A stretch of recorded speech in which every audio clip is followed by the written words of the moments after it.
So that's created all my shifts. And if I go back to my events overview dashboard, you'll see that this night guarding on campus, I haven't put a picture in or anything, but you can see that the night guarding on campus is now set up, and I've got lots and lots of shifts. I won't take you through booking people on, but you'll be familiar with how to book people on. What I can say though is that each one of those shifts, each one of those sessions will have all of the payrolls set up.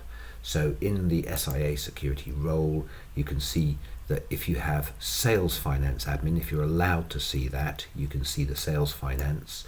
And on here, you can see that you've got the staff hourly rate. You can see I've got my nominal codes and my VAT codes all set up. And if I go off to payroll, I haven't booked anybody on yet, but as soon as I do, I will find that payroll is set up. So I'll just quickly go to one that I did earlier, which has got some people set up.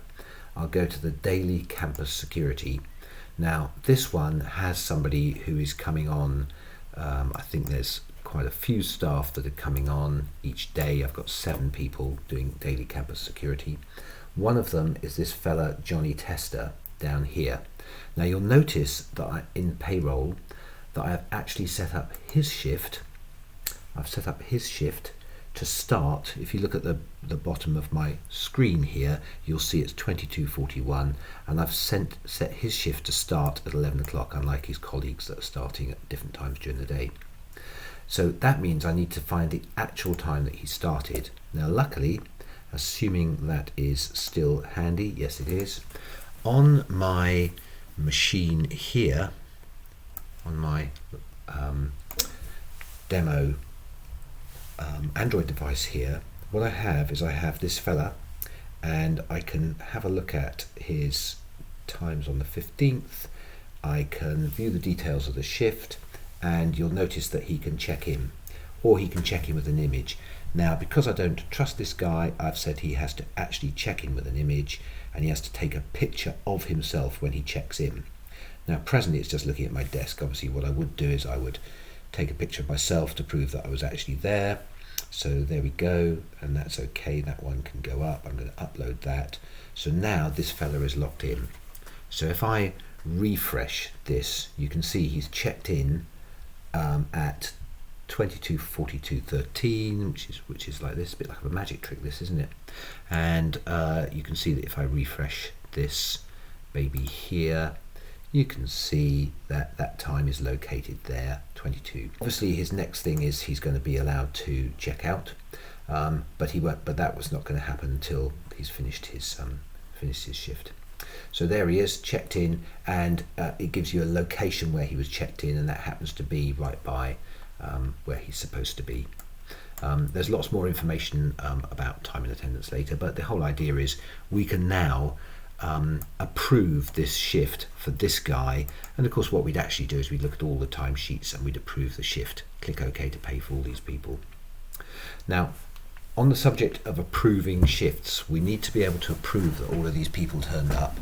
It may be there's one or two people who didn't, and it may be that in the staff area here that you might say this person didn't, so you can DNS that person. You can say that person actually didn't turn up, for example, and there's various other things that you can do in here where you can say the DNS reason, if you want DNS reasons, was turned up late, turned up without notice, or whatever.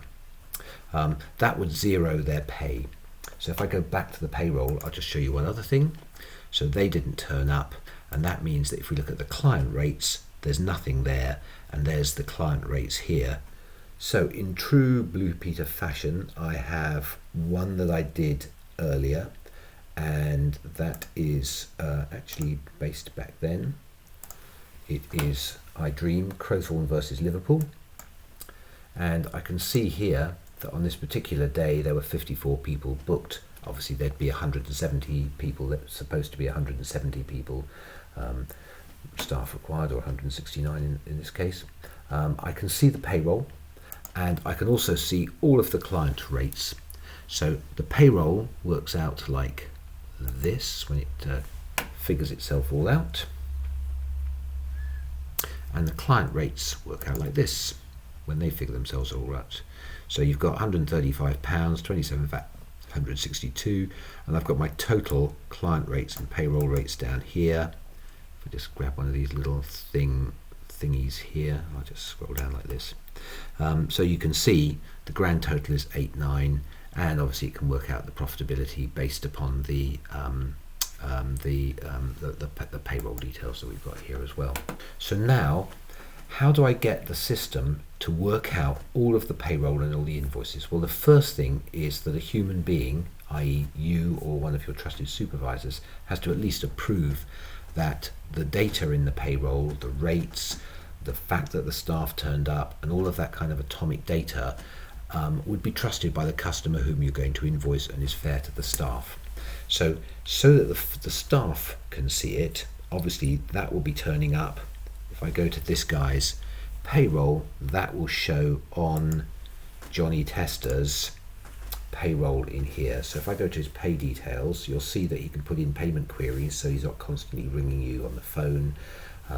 You actually have a place to put in payment queries, and you can see account details where you can change bank account details, and accounts can be set up to get an email when somebody changes it. Timesheets, if you allow them to do their own timesheets, and then payments. So he can see for each of these events that he's taken part in, the various payments. Now, obviously the most recent is the 14th, because he won't have been paid yet for the 15th, which is the one that we just checked in for today, because he hasn't finished that shift.